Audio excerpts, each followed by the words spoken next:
Hi guys, this is Ann Kramer. Welcome to Free Speech and Me. And we are going to be playing with Archie and Alice when Alice comes in the room.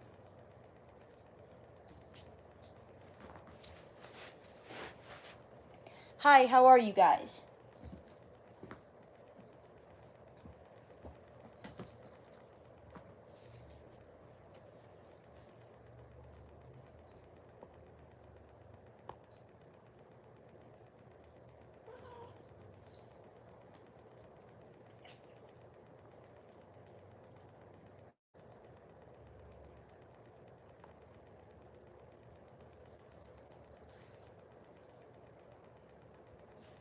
Glassy? What's that?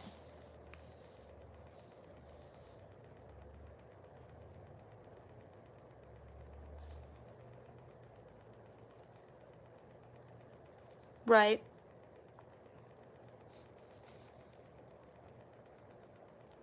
No.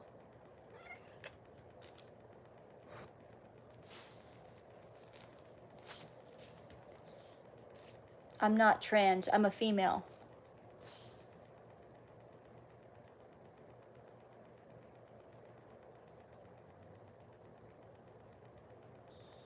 Hi.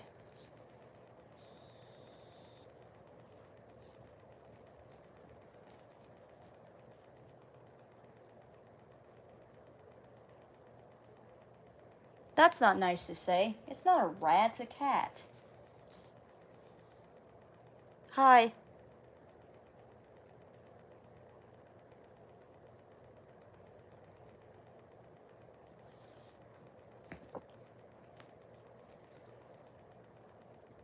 Hi, how are you guys doing? That's Alice. That's not a cat. I think people are blind in the live stream chat. That's right.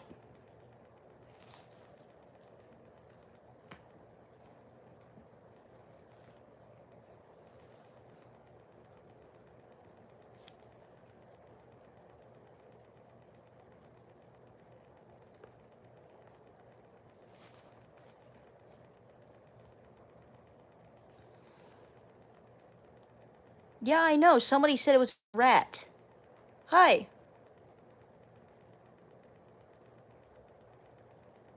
No, I have a boyfriend.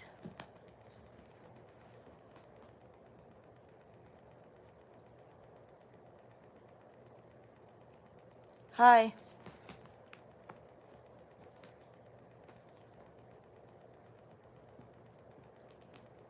Yeah, it's a kitty cat. Her name is Alice. Believe it or not, she's like 6. Hey, don't take my string, buddy. Buddy. Your buddy. Yeah, get it out of here. There you go. There you go. Yeah, it's a cat. It's not a rat. We don't have rats in this house. Well,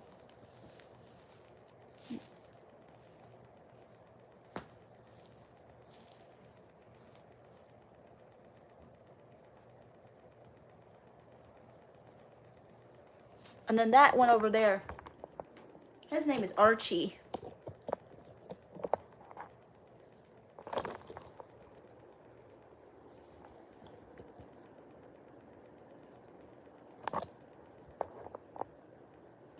Which one is? I can't see the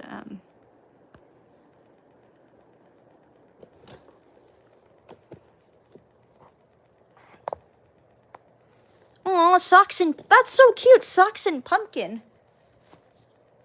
That's so adorable. It's a dot on my... Oh, no. It's a... Oh, it's a black cat emoji. Is it a black cat emoji? Cat, black dot.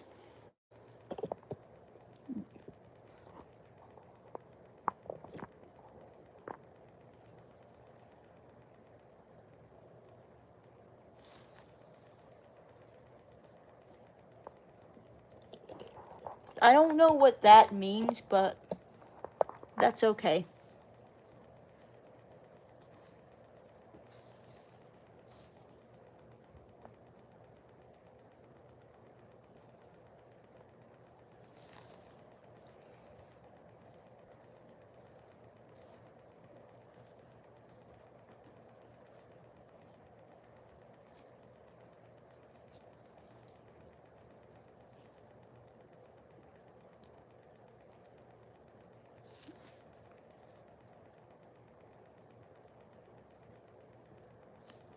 You have a dog named Prissy? That's cool. What kind of dog do you have?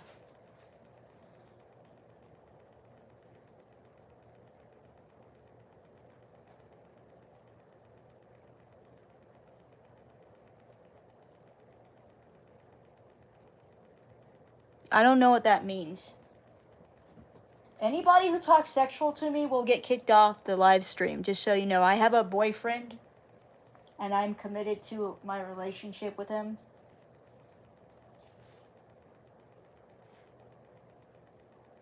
Oh, you don't know what kind of... Is it a mixed breed?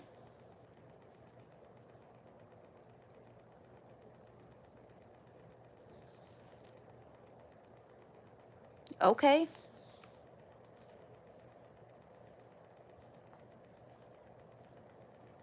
I mean, do you just go on people's live streams, JJB2, just to be a jerk to people?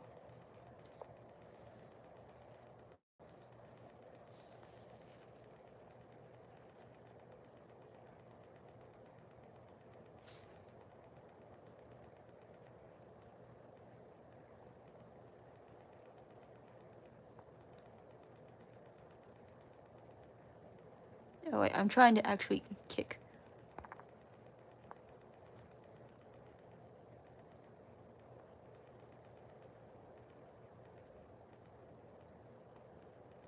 Okay.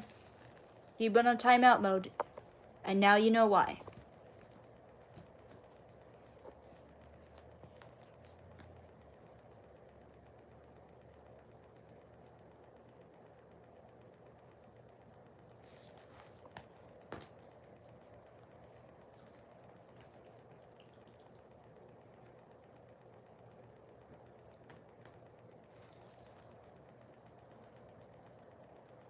How about my cat smiles in your face? I know this.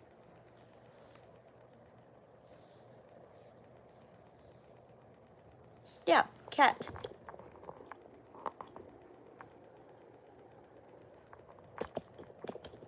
That's Alice. Thank you. I love cats too.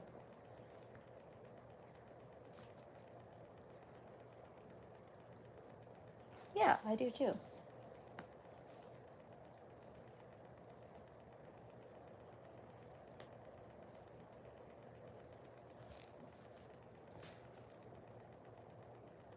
I don't know what that means, but okay.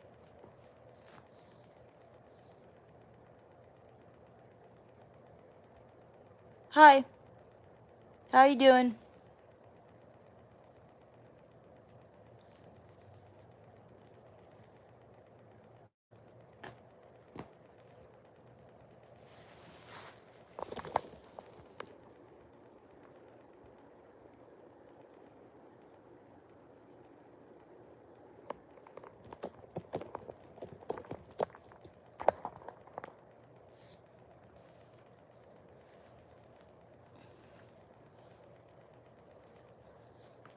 Yeah, I just wish the violence would stop on both sides. I wish that they hadn't attacked people on October the 7th. I just wish that, you know, that shit didn't happen. And I wish that it would get solved real quick.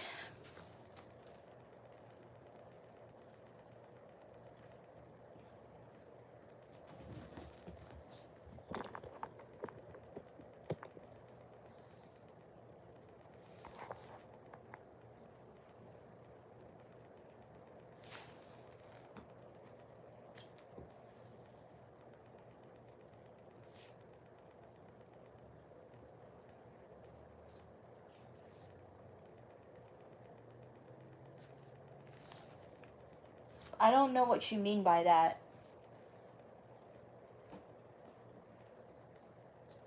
Alice, stop. Come over here, Alice.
So, what do you guys think? What do you guys think will be a deciding factor in this election? You think God will be a deciding factor in this election? Could be. You never know.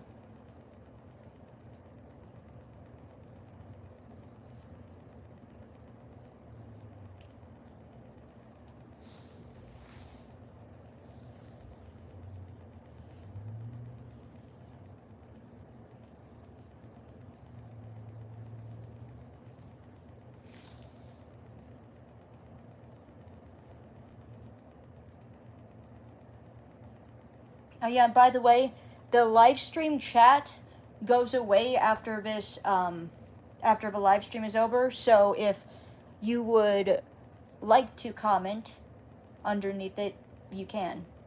And then it will be there forever. Just so you know.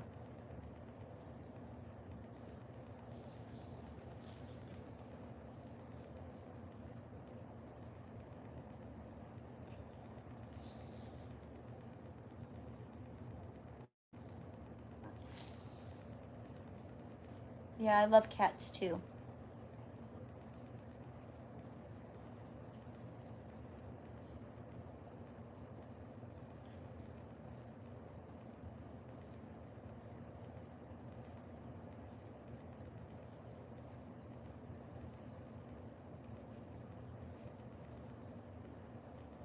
So, I don't know whenever anyone else joins the live stream, let me know, or whenever something happens. So, you know how Jubilee has this thing they play where, you have to, you do a statement or whatever?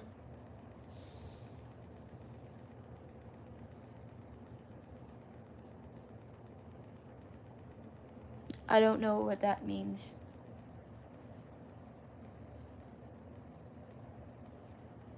Well, I have questions that I'm going to ask, and if you agree with the statement, discuss it in the comment section, okay? And if you don't, after 1 minute is up, then everybody can discuss it. All right, you guys ready? Give me a thumbs up if you understand what I just said.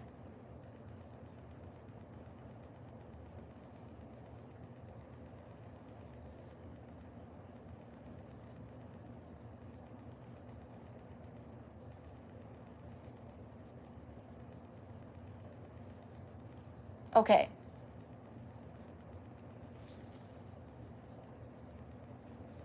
So, anybody else understand it?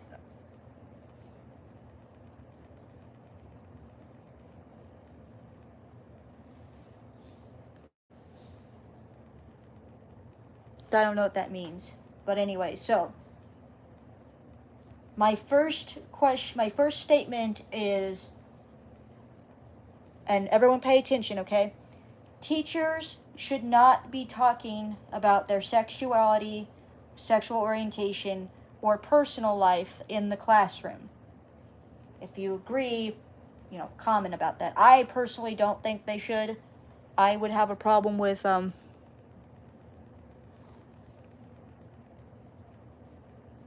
going to start ignoring the people who are just making up words or that aren't explaining what the words mean.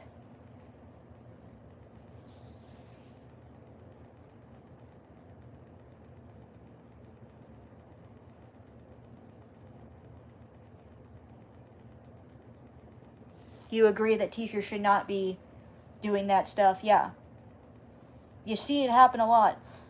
I don't think teachers should be getting gratification from children. It's wild. Like, I've seen tons of TikTok videos that are like, my student gave me my student said I'm a lesbian and that's a great thing. I'm like, just be yourself. Like, teach the subject. Like, just teach what you have to teach. Thank you, St. Andrew, for actually having the conversation.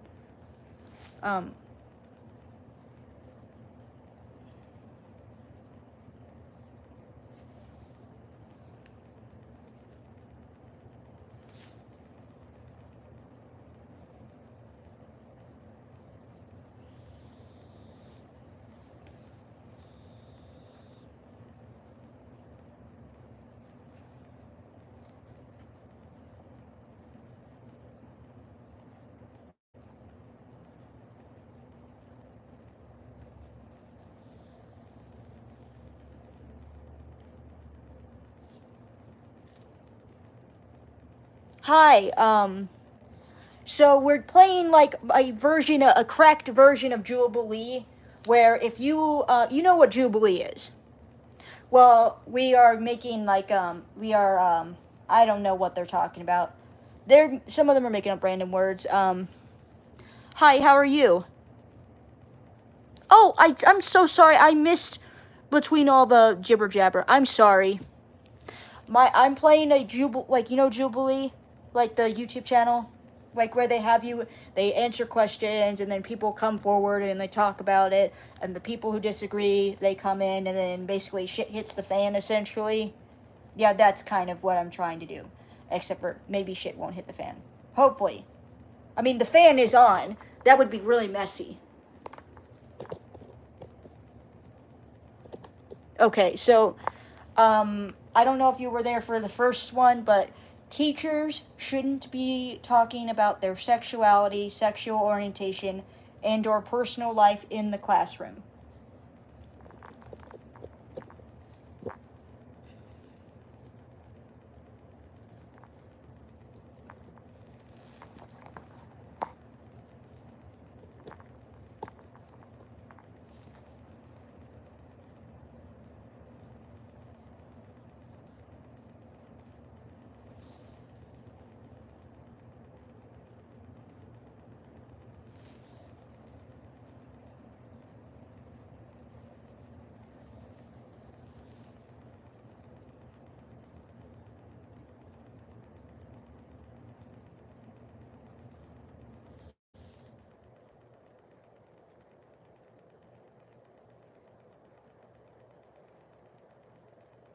Yeah, I totally agree. They're there to teach. They get paid to teach.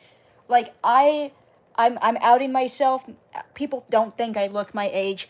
I'm 30 years old. Never in my history of going through pre-K to high school did I ever have a teacher stand up in the front of the classroom and go, "I'm gay. I'm this thing. Isn't it great to be this thing?" And I was just saying that, like, you see on YouTube, there's TikToks where teachers are getting gratification from that. I think it's nuts. Cat.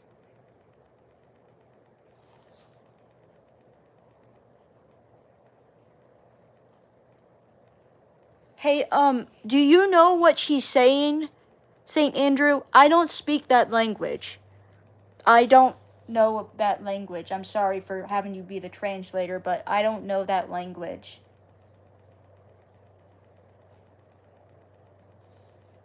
You do know what is she saying? What is she asking? Because I would like to know, but I don't know her language.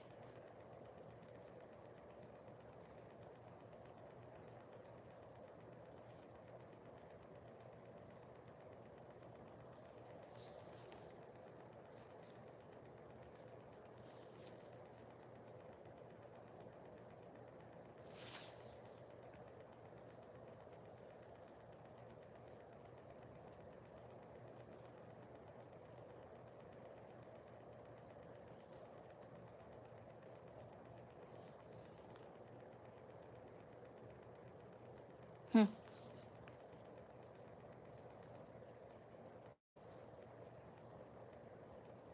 Anybody else have anything to add to that commentary, to the statement that I just made?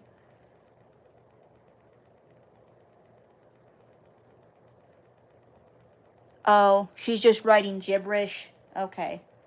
I thought maybe it was a different language, and I'm like, not because I don't know her language. I didn't want to be rude, but okay. Thank you for letting me know that.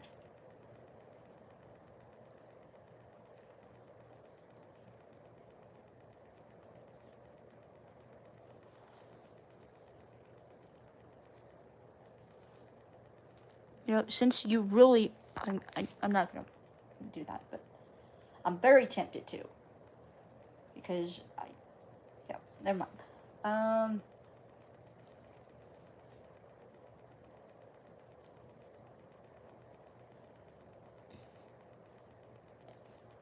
Moving on to the next question, since we don't have let me see.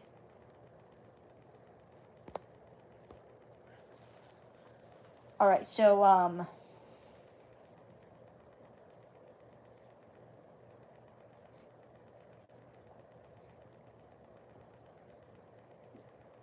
you guys ready for the next question? Thumbs up if you're ready or not. I guess we have I'm not really a big channel, so I shouldn't have expected really a lot of info and stuff, but I like the info that I'm getting. I do.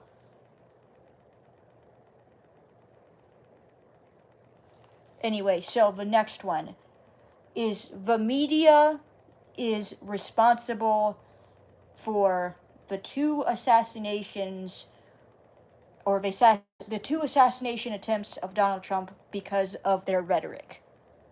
The rhetoric from, or I should say, the rhetoric from the media, the mainstream media and other medias, is responsible for the two assassination attempts of Donald Trump because of their rhetoric that they are calling him a threat to democracy. And if you watch mainstream media, you know what I'm talking about.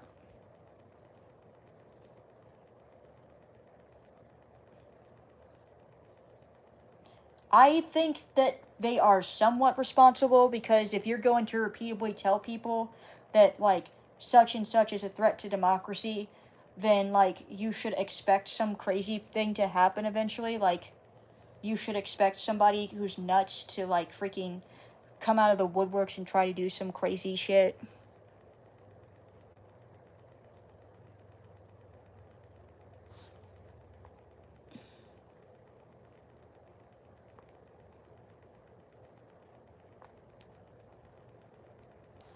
I'm sorry, she's just driving me fucking nuts. You think it's more than that? Look, for the people that are there, this person is adding nothing to the conversation, and it's driving me bonkers. Just so you know, that's why she put on timeout for, I think, 5 minutes, maybe 10 minutes. It's not that long. What do you mean by it's more than that? If I can ask Andrew.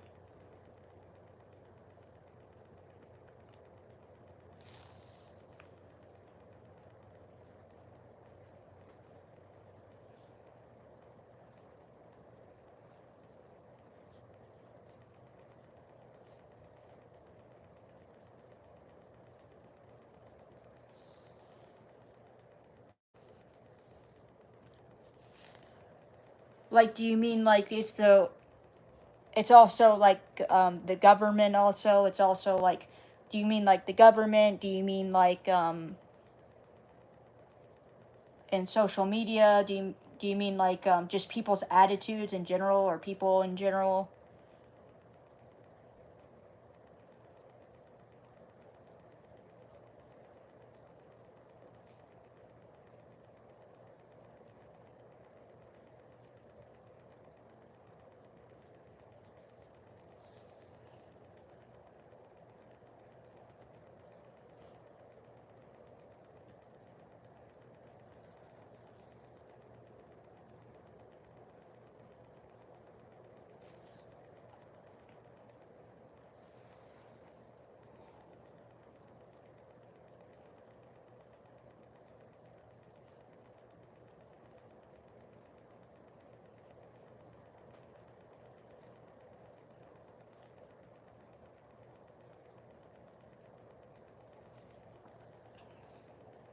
All right, so while people think about it, I'm going to go on to the next one. All right, guys.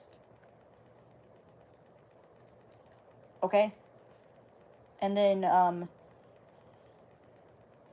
we can do our next part of the segment, which will be rating those stupid abortion ads in Missouri. If you're in Missouri, give me a thumbs up if you're in Missouri. If you're from Missouri, give me a thumbs up or a heart emoji.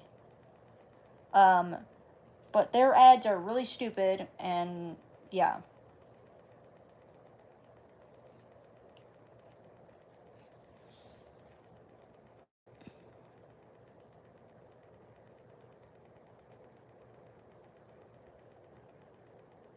Yeah, oh, you're from Ohio?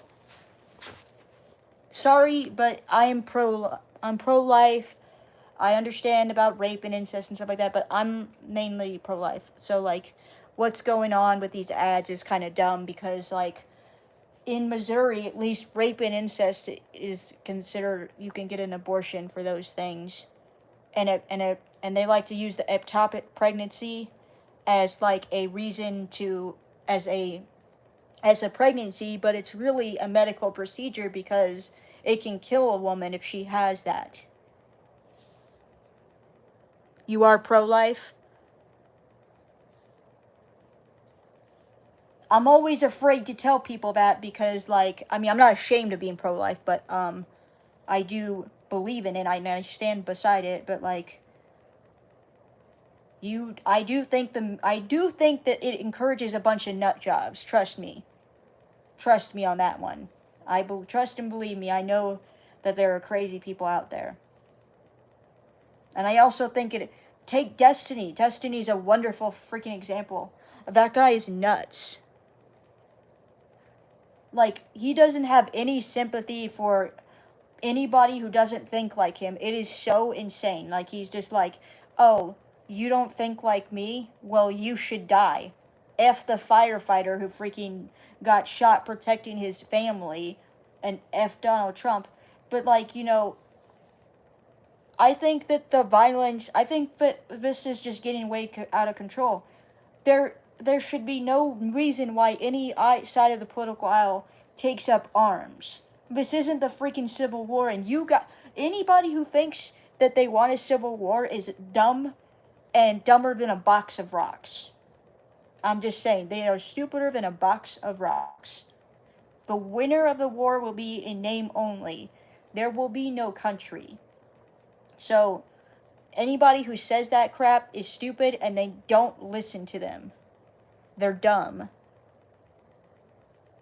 But yes, I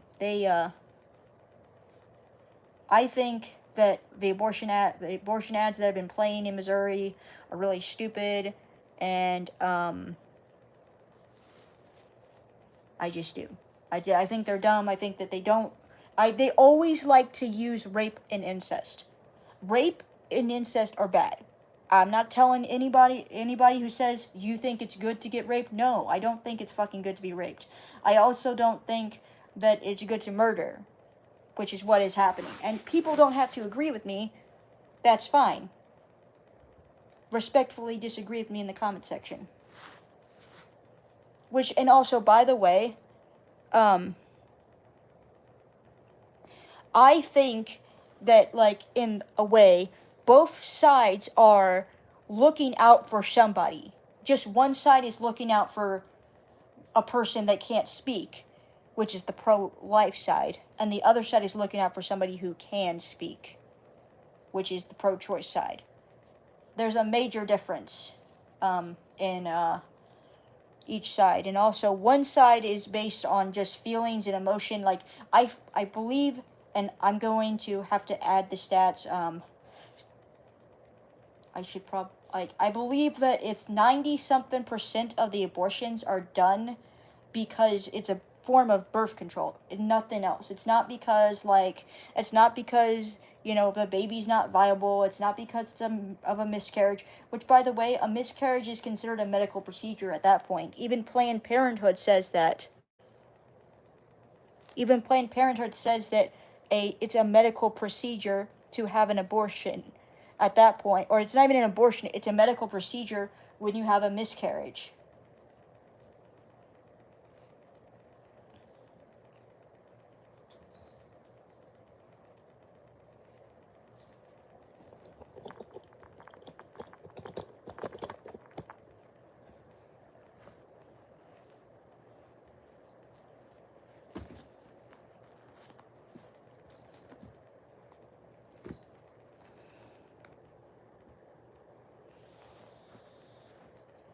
This is Archie.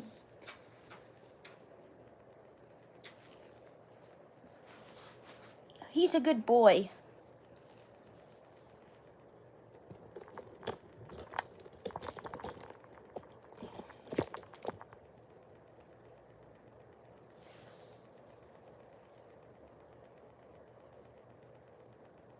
Alright, so now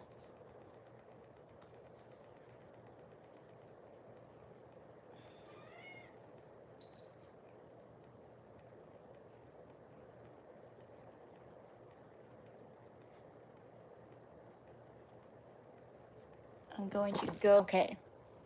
Oops.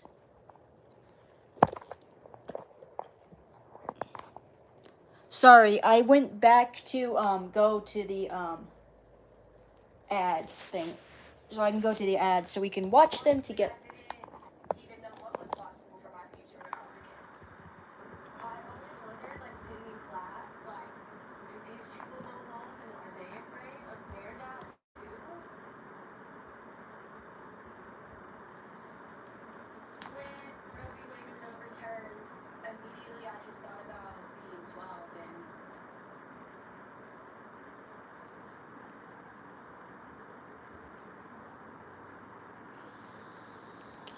Stop.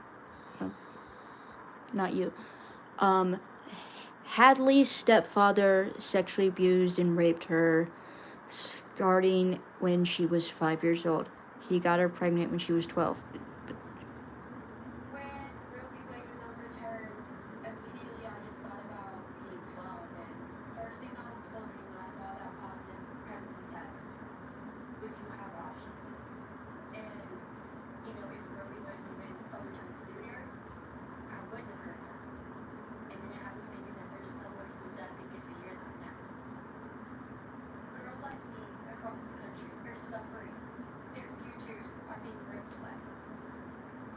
But that's not true, though. Like, that's not true. The law protects people underneath those circumstances. People don't want to admit that, but the law protects people from rape and incest, like, to be able to get those necessary things. They don't protect. It doesn't protect you under, no. They want to use an extreme version, and this isn't, accurate or fair to, Trump and JD Vance don't care about women. They don't care about them. Trump is actually more pro-choice than they think. In this situation, they will continue to take our rights away. In this election, we have a choice. I'm Joe Biden, and I approve this message. He's not even running, and he's a clown.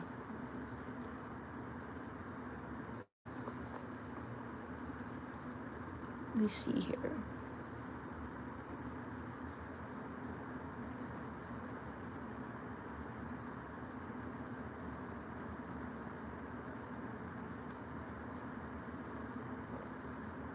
Okay, let's.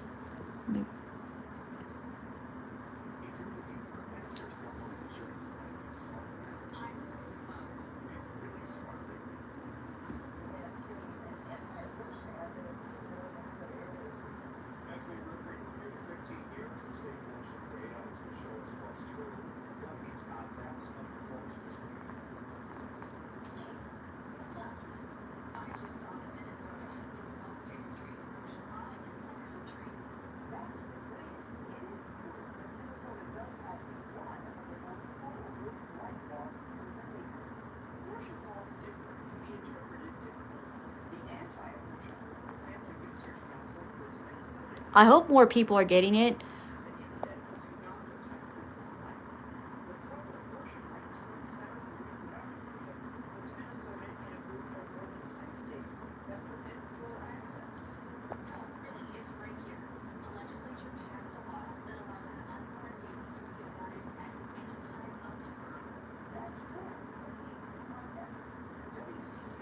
What context do you need? I mean, like, seriously, what context do you actually need? Like, that is the dumbest.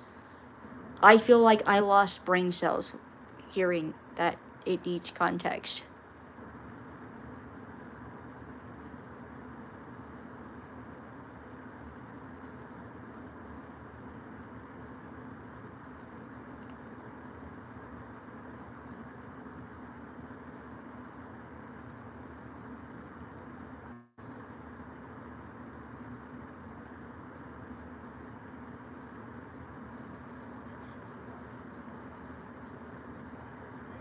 Harris 2024 re-election campaign out just this morning with a new ad. It's titled These Guys. It highlights the issue of abortion, the topic candidates spent the most time actually discussing on Wednesday night. Here is a first look at that ad. Reproductive health care decisions are among the most personal a woman will ever make. Your choices should be made by you and your doctor. And the last people who should be involved are these guys. First of all, I'm the one that get rid of Roe v. Wade. Florida Governor DeSantis quietly signed into law one of the nation's strictest abortion bans. Governor DeSantis, you signed a 6-week abortion ban in Florida. I believe in a culture of life. If I were president of the United States, I would literally sign the most conservative pro-life legislation that they can get through Congress. Do you believe in punishment for abortion? Yes or no, as a principle? And the answer is that People aren't allowed to, like, change their minds and change their point of view a little bit. People aren't allowed to. First of all, anybody who knows when a baby starts to feel pain. By the way, maybe we can watch it, but anybody who is pro-choice, watch the silent scream. Watch the silent scream. Maybe you'll change your mind if you watch the silent scream. It's an actual baby being ripped from the mother's womb, and it's fighting the utensils and stuff like that. It's terrible. Watch it. Come back to me and tell me you're pro-choice still. there has to be some form of punishment. For the woman, yeah, there has to be some form. President Biden and Vice President And that's Harris are Archie. determined to restore Roe v. Wade, and they will never allow a national abortion ban to become law. As long as they are in office, decisions about your body will be made by you, not by them. That spot will run for 2 weeks on digital, it'll be online. Nifty.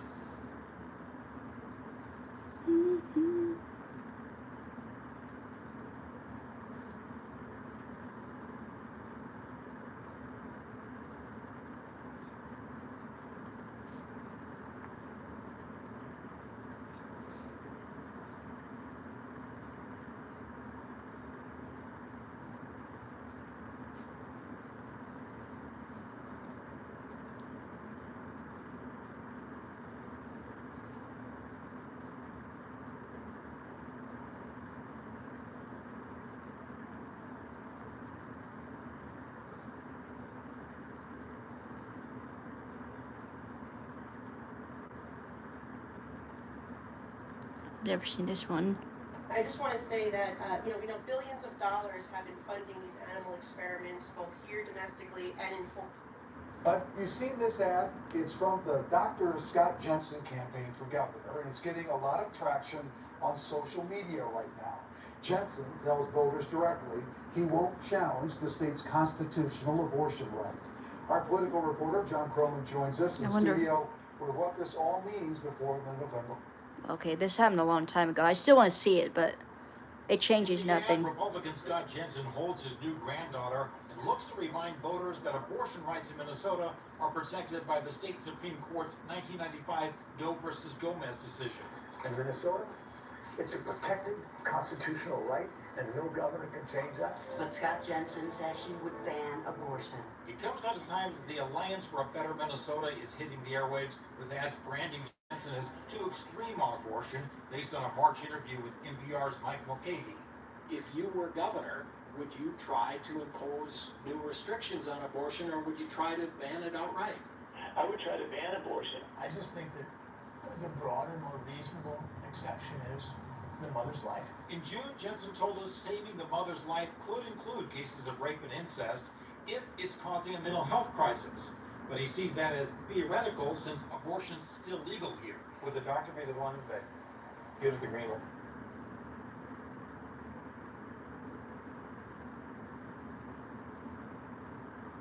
Oh yeah, this is the wild one. License registration. Here you go, sir. This, How's your day going?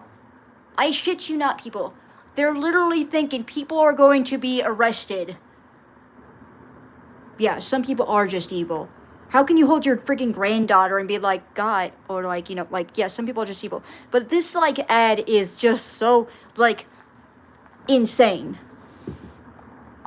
We're gonna watch it, but it's insane. If you want to. Sure is. Abigail, right? How do you know? Were you about 8 weeks pregnant? So you've been spotting recently. You've had any cramps or nausea? That's personal. You've been taking your prenatal vitamins? Excuse me? Are you ticketing me for something? Where are you heading, Abigail? To go see my older sister, Allie. Well, that's strange. This says here that Natalie's at a concert in Dallas. And your navigation is sent to a women's health clinic in one of those abortion states. We have the right to travel. Not anymore. Step out of the car. Please, officer. Both of you out now.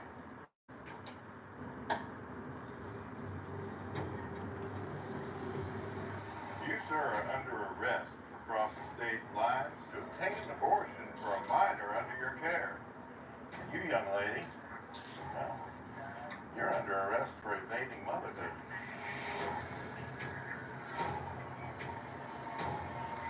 Oh my God! Project 2025, a nationwide ban on abortion without exception, is enforced by anyone with a badge.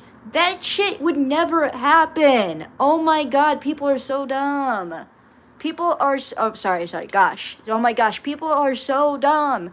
Like, Trump even denounced Project 2025. He doesn't even, like, stand behind it. It's a bunch of conservative think tanks who are just ejaculating and stuff like that, who are just having a circle jerk party on things they freaking wish. It's a fringe movement. It has nothing to do with, like, normal conservatives. Like, no one is going to freaking stop you and just be like, oh, hey, are you prego? You're trying to destroy that ego? Like, no one's gonna freaking say that shit. Well, first of all, because it's lame. But, second of all, because, like, it just wouldn't happen. And anyway, that's not how that works.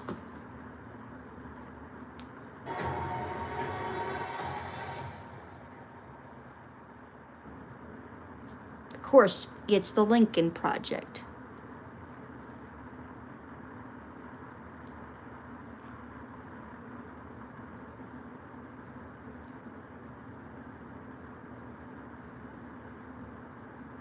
Alright, so now what I'm going to do is I'm going to go get something to eat real quick, and people talk amongst each other.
Hi, everybody.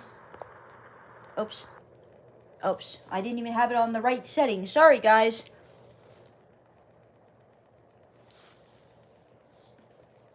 I'm cooking some ramen noodle right now. And let's,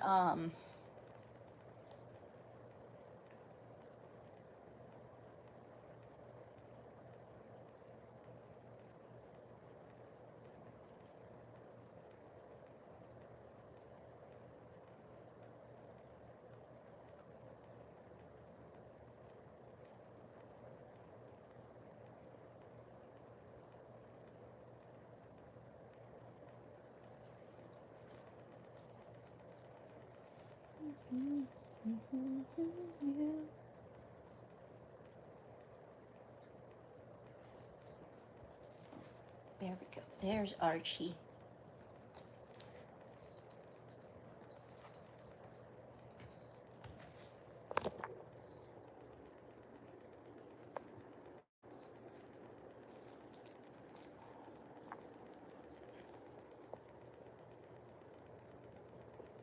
Alright, enjoy the walk.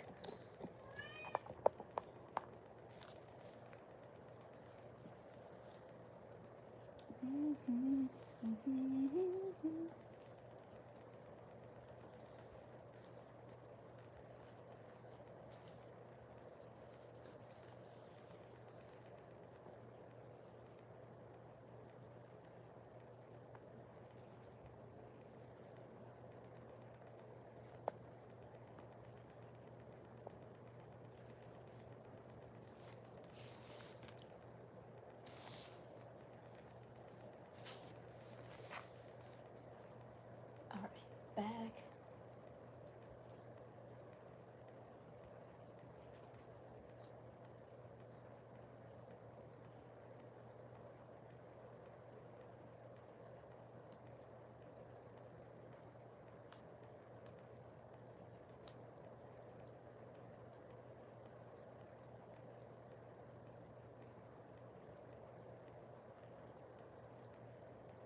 Actually, you know what I want to watch is, have any of you guys heard of the Pikmin the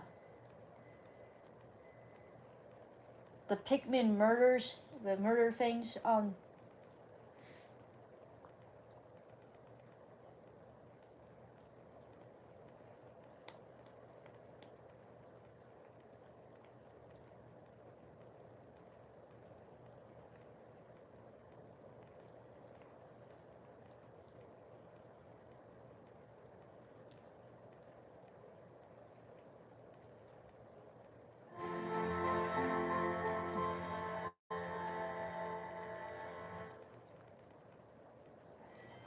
Angel Soft toilet paper is strong and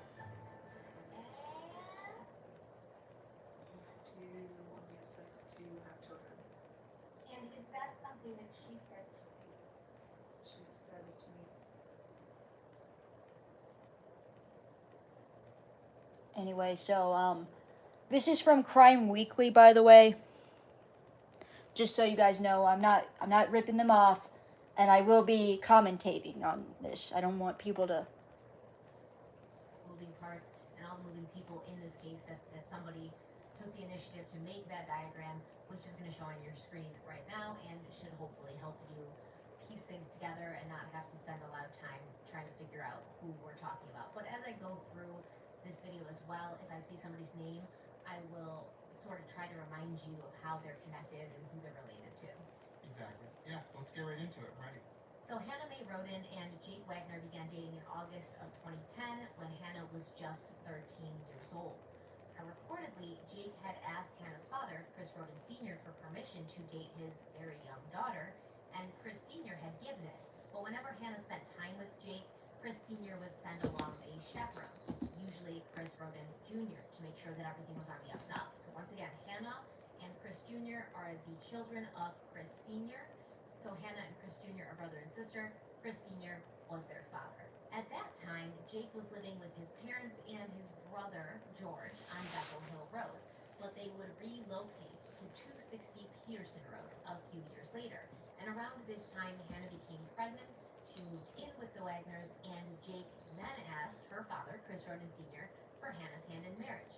Hannah's father gave permission, but made it very clear that he did not want his daughter to be married until she was 18, and at the time, she was only 15. Hannah and Jake moved ahead with their engagement, getting rings tattooed on their fingers.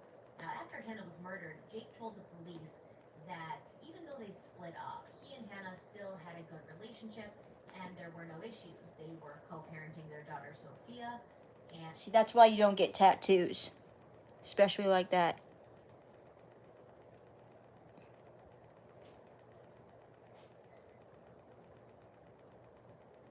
Most people are just gone.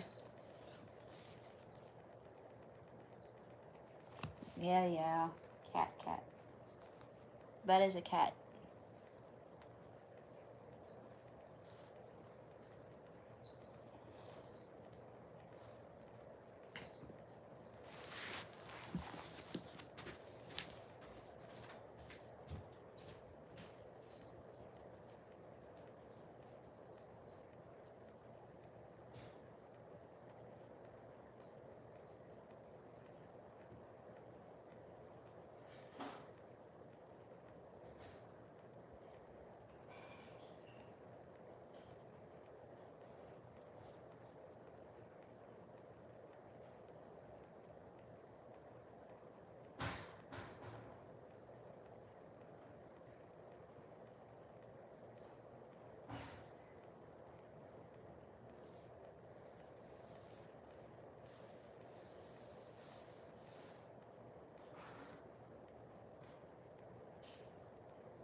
Alright.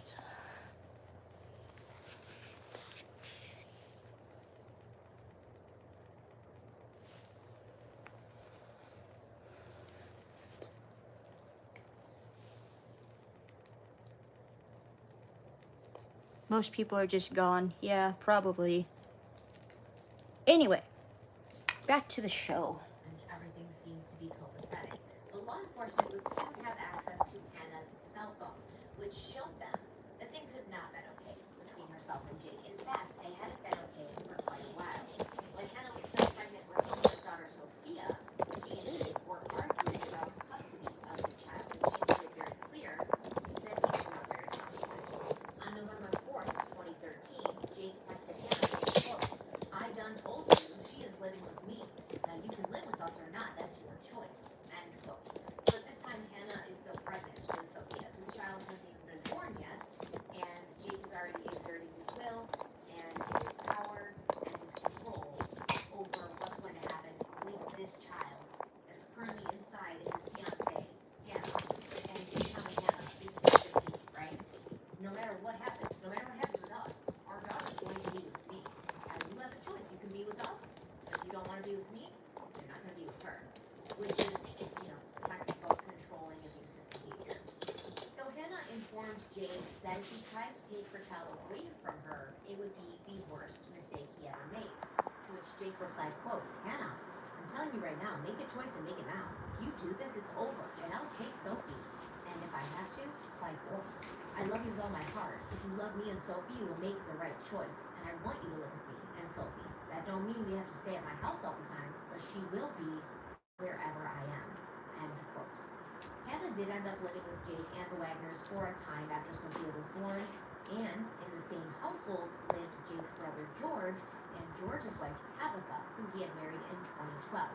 Remember that we are going to come back to Tabitha and her child, a son that she shared with George Wagner, who was born in 2013. Now, during Hannah and Jake's tumultuous relationship, many people close to Hannah saw the red flags. April Manley was Dana Rodin's sister-in-law. Dana was Hannah's mother and Chris Rodin Sr.'s wife, but then she became his ex-wife. They divorced, but they stayed very close. They still were a family, and there were no issues there.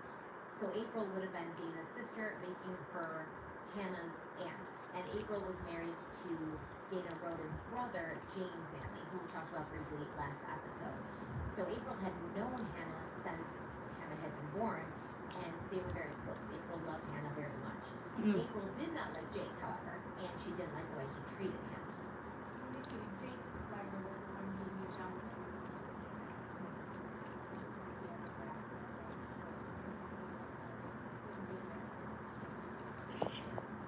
Tell us what your interactions would have been.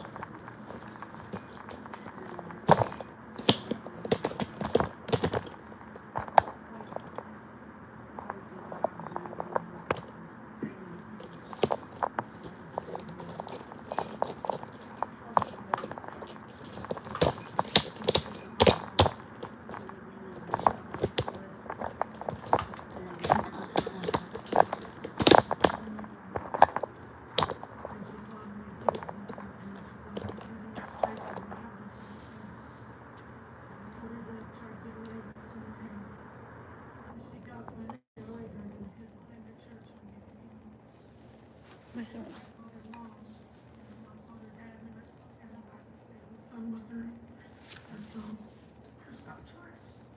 So they had started they were both at your house, both Jake and Hannah? Yes. Okay. And you said they got into it. Do you recall it all? What they was arguing about. Okay. I know he had said at one point there at the house that he had bought everything for the baby. She was pregnant, and that he would take it all and she'd have nothing. But what had started the argument, I don't know. And she left in her vehicle? She left in her mom's car. Okay.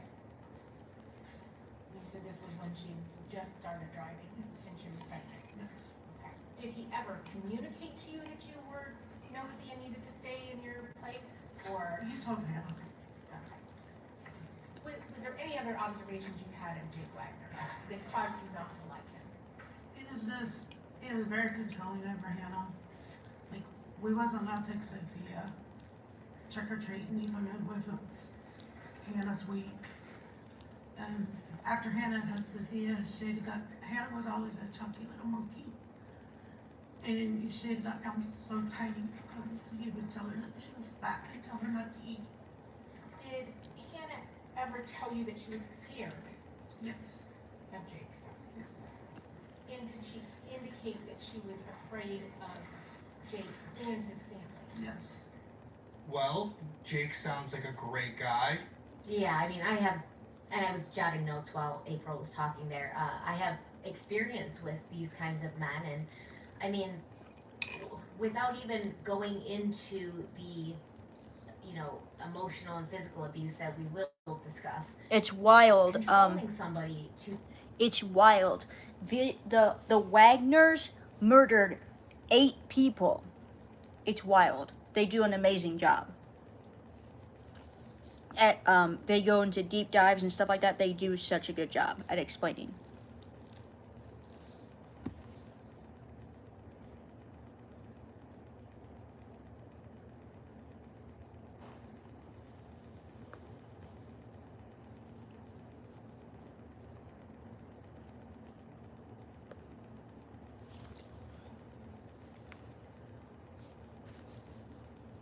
This extent, or any extent, controlling somebody in any way and using threats in order to get what you want out of the situation or out of that other person is a form of abuse. It's psychological, it's constant, and when you have somebody like Jake Wagner and his family, who in this area were, very wealthy and by default very powerful, that can be an intimidating situation to be in. And as we're going to come to find as we go through this video or this podcast episode, the Wagners did this with many people, not just Hannah. However, it appeared that Hannah was not the one to do it with. So she fought back, she pushed back, she stood up for herself, as she always had, as she'd been taught to do.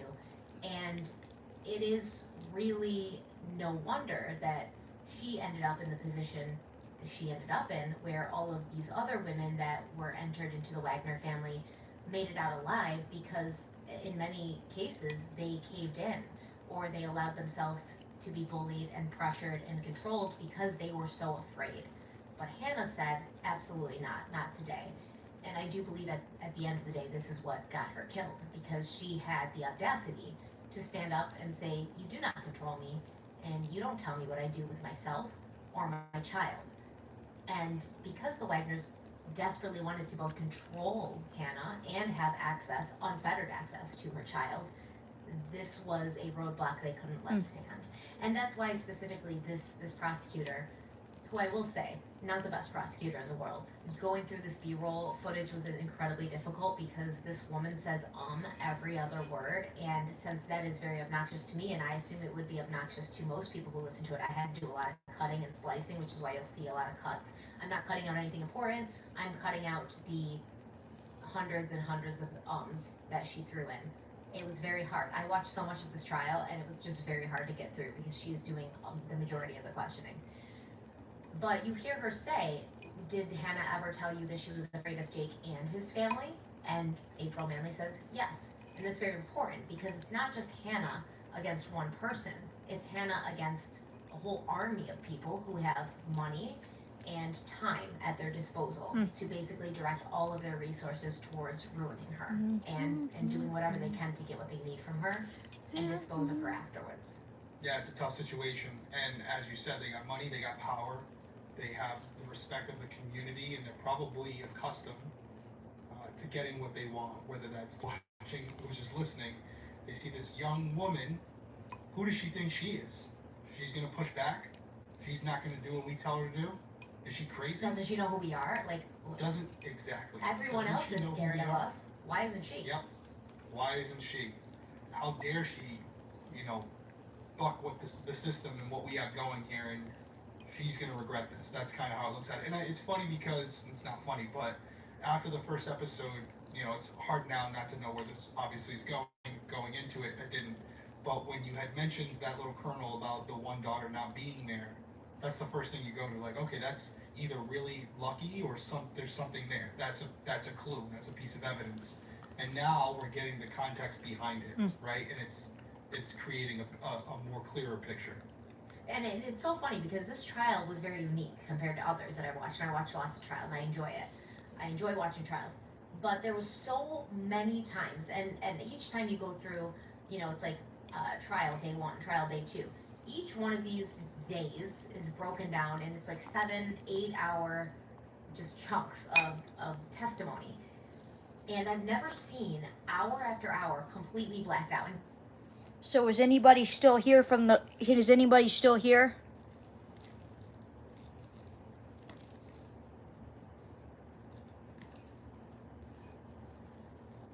I'm gonna get my cat Archie, maybe people will come back.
Hi, buddy. Archie.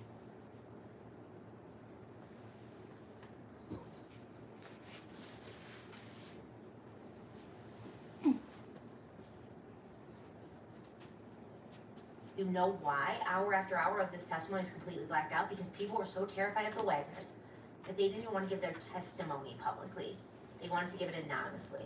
They didn't want to have their faces shown. And even some people, grown men, who testified during this trial and did testify even in public with their faces, would say that they kind of knew right from the get-go that the Wagners had something to do with what happened to the Rodins and to Hannah Gilley, and they never said anything because they were so scared. So that shows you not only the level of influence and power, but the level of intimidation that the Wagners did sort of put on everyone around them. They were this like crime family in the area. Frederica Wagner, the grandmother of Jake and George, the mother of Billy, she was, you know, this church-going, Sunday school teaching, pillar of the community, this very wholesome golden angel. Everybody loved Freddie Wagner. She did so much for Pike County. But as you go down to her son, Billy Wagner, his son, George, and Jake, they are using this good name, this influence, this power, this money for evil instead of good. And people knew what they were doing and what they could do, what they had the potential to do, and they were terrified. Yeah, and we see that in smaller communities where someone can have a few people where if they were in a big city, it would have no pull whatsoever. But in a small community like that where everyone knows everyone, it doesn't take a lot to kind of take over. And clearly that's what's happening here. And that's why you have individuals who are saying, you know, I don't want to testify publicly. I don't want to know who I am, because even if some of them are put in jail, the residual members of those family members are still out there and they can still get me. So unless you can lock up everyone, it still creates that level of concern for the remaining family members to come after and retaliate against anybody who testifies against them. Yeah, and let's say one of these people who knew what was going on, right? Because there was one guy, and we'll talk about it a little later, but he said, I think it was a week before the murders, he went to Billy Wagner's house and there was like guns and everywhere, just laying everywhere, and he was like, what's going on here? I guess you're gonna kill someone. He's like, well, if you want to kill these people, he says this to Billy Wagner, who's Jake's father. He says, If you are, you know, have it in your head to kill someone, they ain't got a chance. Like they don't have any chance. And he never said anything because he was afraid. So even if somebody like that did go and report this to the police, and the police go and investigate, and none of these people end up behind bars, you're screwed. You and your family, especially after what happened to the Rodens, because now the way. Hey Archie, no.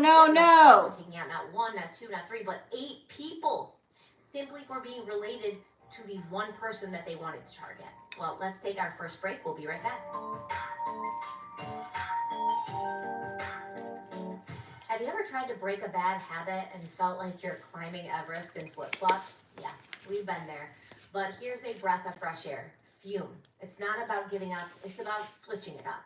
Fume takes your habit and simply makes it better, healthier, and a whole lot more enjoyable. Fume is an innovative, award-winning flavored air device that does just that. Instead of vapor, Fume uses flavored air. Instead of electronics, Fume is completely natural. And instead of harmful chemicals, Fume uses delicious flavors. You get it. Instead of bad, Fume is good. It's a habit you're free to enjoy and makes replacing your bad habit easy. Your Fume comes with an adjustable. Rewind to the wood and the metal look. I have mine right here. If you're watching on YouTube, I got the orange vanilla oils inside of it right now. So if you want to check it out, now's the time to do it. You can start the year off right with a good habit by going to tryfume.com/crimeweekly and getting the journey pack today. Fume is giving our listeners and viewers of this show 10% off.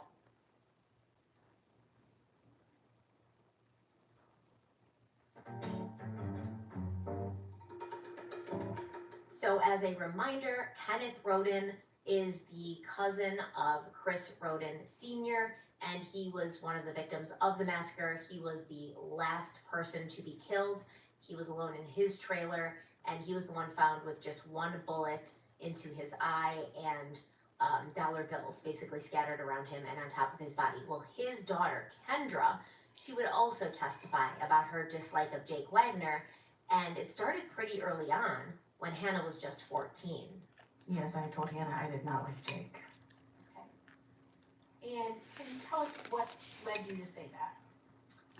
He would constantly try to be controlling. He would follow her anywhere we went. She was never allowed to be alone. So give us some examples of that. Never allowed to be alone, would follow you everywhere where she went. An example would be when we went to the Raritan Whitetail Deer Festival. Hannah would need to go to the bathroom, or we would say that we were going to go to the bathroom and Jake had to tag along. And then he would wait outside until we were done. And did anything happen at you said the Scioto County Fair? Yes, ma'am. Okay. At the Scioto County Fair, Jake had made a demeaning remark to Hannah Roden and grabbed her by the arm, which I turned and kicked him in the shin because I didn't like it, and then Hannah got in between the both of us. You said he got between the both of you? Hannah had gotten between Jake and I. So when you expressed that you did not care for Jake, what was Hannah's reaction, or what ended up happening? Hannah thought I just needed to get to know him better. Jake kind of didn't want Hannah to be around me, though. Hannah then ends up pregnant with Sophia, correct? Yes, ma'am. Okay. Tell me about that. She had come to me. She had arranged a little day for us to be together, and we had went to a man-made pond that my family had built out on Left Fork Road. We were swimming and fishing in the pond there. When she stopped and she told me that she was pregnant, I thought she was joking. I was hoping she was joking. But she told me she was really pregnant with his child and that everything was going to be okay. Did you support her through that process? As much as I could. I wasn't allowed to be around. And when you say you weren't allowed, by whom? By Jake Wagner. So there you go, right? There's that outside manipulation as well, the control, not wanting friends or family members to be around because that little bubble that he's created where he's using physical force and also just trying to belittle her and create this insecurity where she feels like she's beholden to him and he's in the right. If she's exposed to outside people, just like the little thing with the kicking of the shin, then that breaks that wall. That breaks that barrier where she's taken out of that world that he's created and there's a little moment where she realized, like, hey, maybe this isn't right. And so he wants to cut her off from any friends or family members who may, you know, talk to her and explain to her that what he's doing is wrong and that she deserves better, which may plant a little seed that would hurt his overall agenda. He doesn't want that. He wants to cut off all contact with anybody else so that he can control the narrative from start to finish. Yeah, exactly. This is textbook controlling behavior. It may be covert, but it is still very much controlling behavior. It is the desire to isolate your target from her support system so that she feels the only person she has is you. Hello, how are you?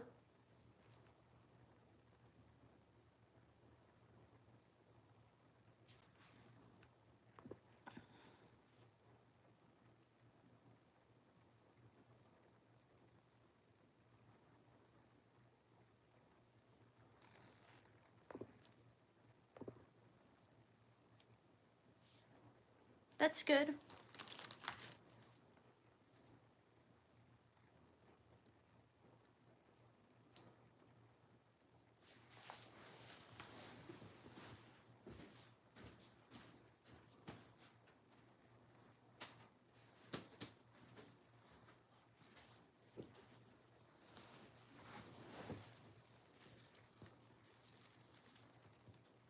See these flowers right here?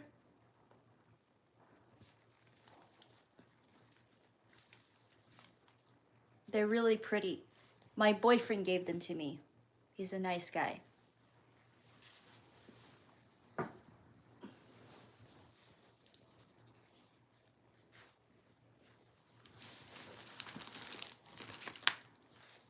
Is done in many different ways, but especially with Jake not liking Kendra, specifically because Kendra didn't like him, he's not going to want Hannah around Kendra. He only wants Hannah around people who are going to talk him up, be positive about him. He doesn't want anybody around Hannah who's going to be like, why are you with this dude, right? And even so, with Kendra telling Hannah, I don't really like this guy, Hannah is defending Jake. Why? Well, once again, that's a pattern of abuse because she's under his spell. Now she's pregnant Hi. with his child. Hi, Tasha. How are you? She's a young girl. She's 15 years old when she's pregnant with this child. She's a young girl. She's in a place where, well, what else is she gonna do? We're watching Crime Weekly, the one where they murder 8 people. Her daughter, and so she's And we're talking about it. family members who don't like him. No, he was just having a bad day, or he's not really like that, etc., etc. But we're gonna see as time goes on, Hannah becomes less likely to defend Jake. Here, I'm gonna get Archie. Yeah, that's his worst nightmare, right? There's starting people that are creating cracks in the armor, and she's starting to get exposed to an outside world where she understands or starting to put it together that what's happening here is not okay. Yeah, I also think it has a lot to do with actually having her child, right? So you can deal with a lot yourself because you're an adult. You're, you know, if she wasn't an adult, but you know what I mean. You think you're grown. You can handle it. But when you bring a child into the world and then you start considering how this person affects you and could potentially affect your child now, who you love more than anything in the world, who you have this just vehement instinct to protect and everything in you, now you're going to look at this person differently. He's not just a threat to you any longer. He's a threat to your child, and you can't have that. And so This is as Hannah kind of goes along and this behavior Archie, continues to come on. repeat itself, and she sees, he says he's going to change, but he's not going to because he's not changing. And you see this reflected on her Facebook too. These little quotes that she keeps putting out, like people don't change for you, they change because they want to. So if they don't want to, they're not going to, kind of thing. She's realizing this is a pattern of behavior, and he said he's going to change and he's going to stop 50 times, and he hasn't. And I need to start believing his actions instead of his words. So in March of 2015, Hannah wrote and sent Jake Wagner a text message which read, quote, I don't want to be with you. You hurt me. End quote. Hannah called her father, Chris Roden Sr., and asked him to come and pick her up from the Wagners. She told her father that Jake had choked her and she was leaving him. She couldn't handle how controlling Jake and his entire family had become. And we are going to come back to this as well. Now, obviously, issues of what would happen with the child that Jake and Hannah shared increased in intensity when an actual split happened between the couple. But there were also arguments about the paternity of the child that Hannah would give birth to just days before she died. Of According to Hannah's cousin, Kendra, she had been present for phone conversations between Hannah and Jake after Hannah had moved out and broken up with him. During these conversations, Jake would argue with Hannah about being the father of her second daughter. Basically, Hannah told him she was pregnant, she didn't want to be with him, this was not his child, and Jake was like, it definitely is, it has to be. And Hannah would say, no, it's not, and he would argue with her and tell her without a doubt that the child she was carrying, her second daughter, was his. Was that an incident where Hannah was actually on the phone with Jake Wagner? It was this before or after Hannah had left Jake? It was after she had left Jake. Hannah had the phone on speakerphone, that way I could be witness to anything that was said. That was an intentional act on her part. Yes, ma'am. And how do you know that Jake Wagner always had her in the phone? I've met Jake before. I've talked to Jake before. I know his voice. The discussion was actually because Hannah had found out she was That's pregnant. nice.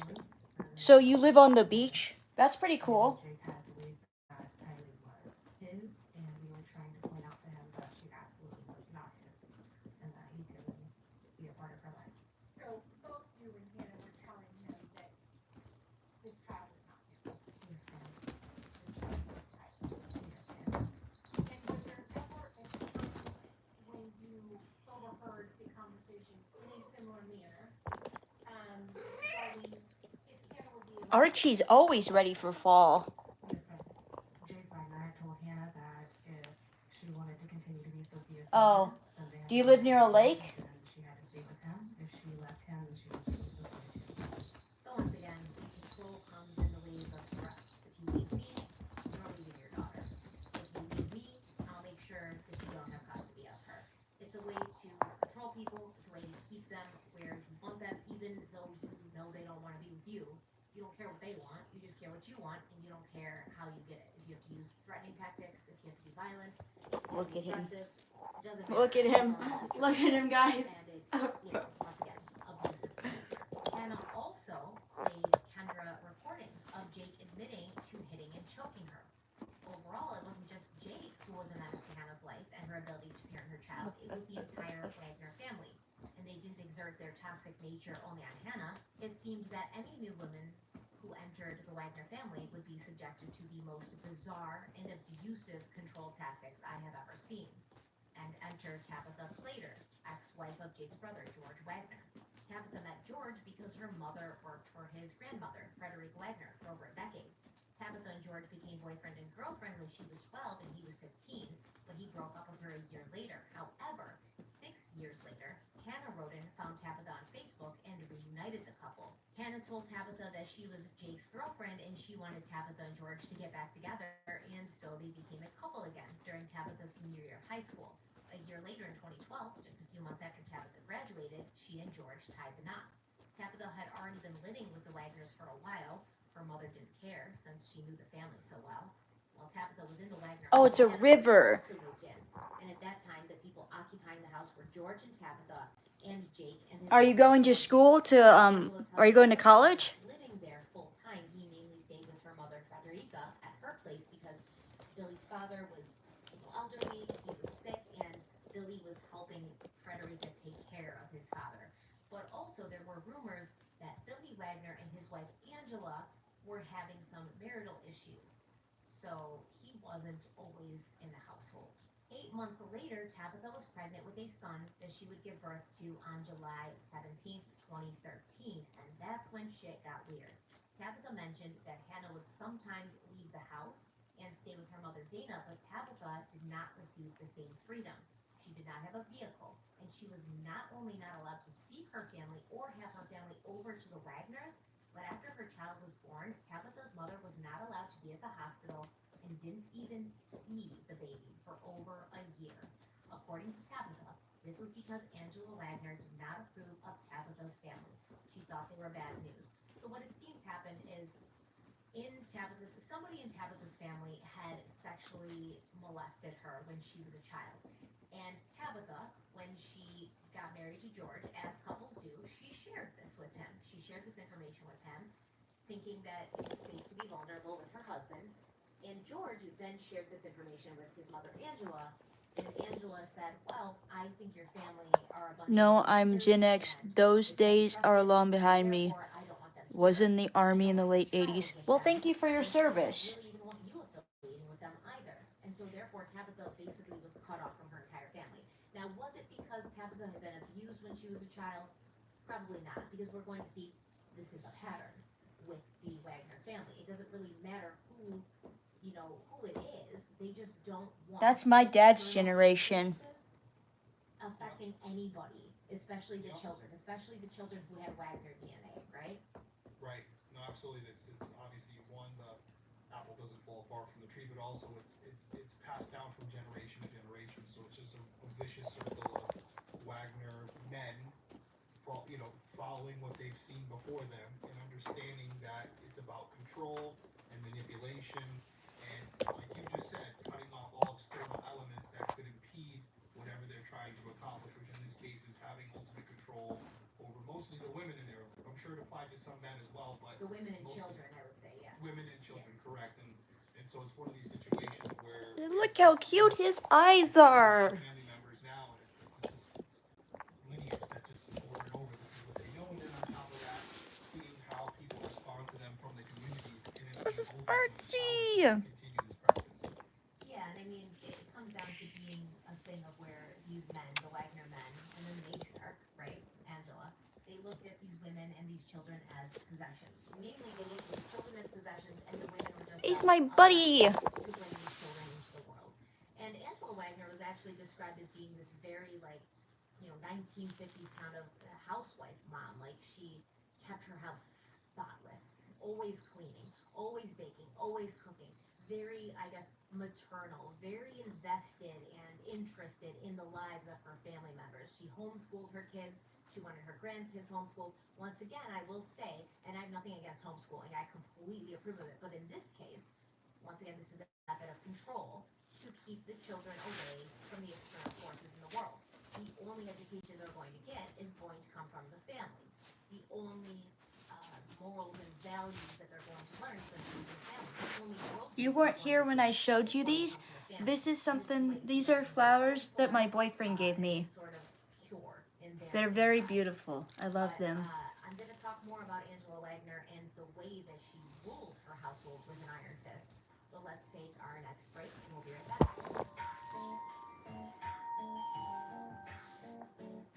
Being in control of my health. Why would your cat resent you, though? From food to supplements, I'm always trying to find the best option out there, which is why Whoops. I'm so excited to tell you all about Thorne. Thorne takes a personalized, innovative Cats don't resent people. and wellness with their supplements. They manufacture Cats are all their grateful. supplements in the U.S. using top-notch ingredients sourced globally. Plus, they team up with leading medical professionals to bring you highly effective. Don't you know that that's the appeal of cats is their fur, their little furry assholes that are cute. Magnesium citrate especially, I'm really enjoying. It's so important, and I don't think enough people get it in their diets naturally. Magnesium does a lot of good things for you. Your body needs it. So I love their magnesium supplements. I think that B vitamins are also very, very important. But Thorne has so much more. Oh, you're not gonna sit on the toy, Archie. Play with the toy. When it comes to quality, manufacturing, and ingredients. In fact, they use such thorough testing and super clean manufacturing process. They've earned some of the highest certifications in the industry. Thorne's not just You can barely take care. I can barely take care of him. customers, 47,000 healthcare professionals, loads of professional athletes, 100 plus pro sports have teams, and a multiple houseplant. U.S. national teams. And if that's not an endorsement enough, Get a succulent. Succulents are easy to take care of. You don't even have to water them that much, and you get a grow light. all of these vitamins through our diet. I work at a garden center during the Check Thorne out for yourself. springtime. Come on, Archie. Give me that. Give me. Hey, there you go. Thank you, buddy. Use our code CrimeWeekly for 10% off your first order today. That's THORNE.FIT/CrimeWeekly, code CrimeWeekly for 10% off your first order. One more time, Thorne.fit/CrimeWeekly, code CrimeWeekly. These statements have not been evaluated by the Food and Drug Administration. This product is not intended to diagnose, treat, cure, or prevent any disease.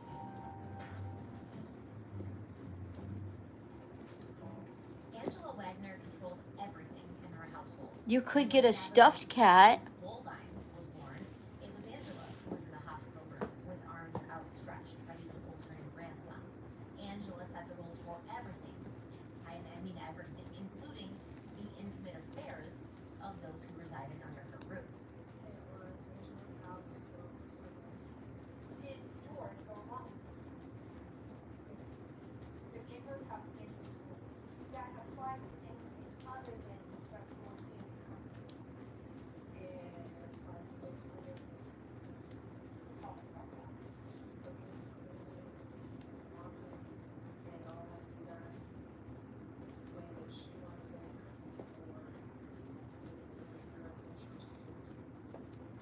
tell us, or there also that applying to types of sexual relations.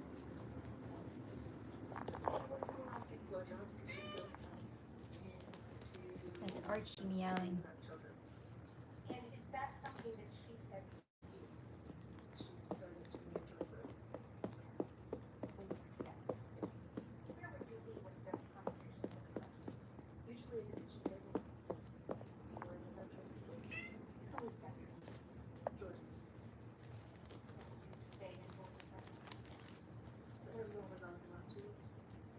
But when you say as long as you were allowed to, tell me what. Towards the end of the night, she was usually having breathing. So she could sit there and scratches up and talk about it. So Angela would come into the room you shared with her, and she would ask you to do and she would scratch his back. Talk about it. How frequent of an occurrence was that? Every night. And after she was done with that, would you return to her? After you had your son, where will he sleep? Most of the time he would sleep on Angela and Lily. And again, was that your choice? Where did you want your son to sleep? With me and my mother, or at least in the crib that was about home. And where was that crib? And who made the decision that you would sleep with Angela and Lily instead? Tell us, Hannah was there.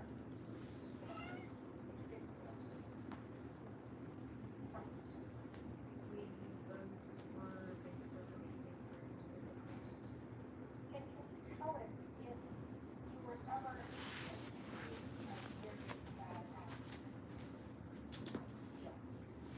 Yes. And who accused you of stealing? And specifically, what were you accused of stealing? $400. Did you steal that money? No. Did you live up to Angela's, did you get her approval? Did you live up to her expectations? Okay. Tell me. Don't do that, Archie. I never really did much of anything right for her.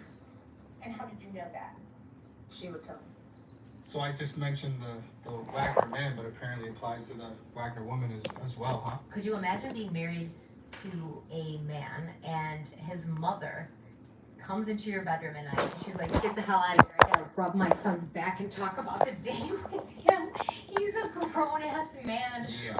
Oh my goodness. And listen, once again, I have a little experience with this kind of situation. Not to this extent. I mean, I'm sure it would have gotten to that extent if I had allowed it to, but not to this extent. But to the point where the kid's gonna sleep, the Tabitha, because that was Tabitha Claytor you were talking, George's wife. So her child, her son, is going to sleep in the room with his grandparents instead of with his parents. And this was dictated to her by Angela and her husband George. Well, thank you for And thank you somebody's for gonna tell me my son's not sleeping with me, he's thank you sleeping for with these listening people. to me ramble Why? and Well, stuff we're like gonna that. find out why in a little bit, because Angela didn't necessarily fancy herself to be the grandmother of these children. She really kind of thought she was their mother. You've seen that dynamic before too, as well, not just in the Wagner family. You definitely that whole scenario is a lot more common than I think some people care to admit. Oh, it sure is. It sure is, and I will admit it. It definitely is, and I don't know where it comes from. I will. Thank you very much. What woman would want to take precedence in a child's life over their mother. But it happens. And like I said, from all reports, it didn't really feel like Angela wanted to be a grandmother as much as the mother figure to any children fathered by her sons. Angela parented Tabitha's son, Bullvine, and when Tabitha and George got in a fight and broke up, Tabitha announced she was leaving. She was going to leave George and she was going to take her son. And Angela, with this child in her arms, told Tabitha, "You absolutely are not going to do that." I told them that I was not going to go back inside, that I was going to leave.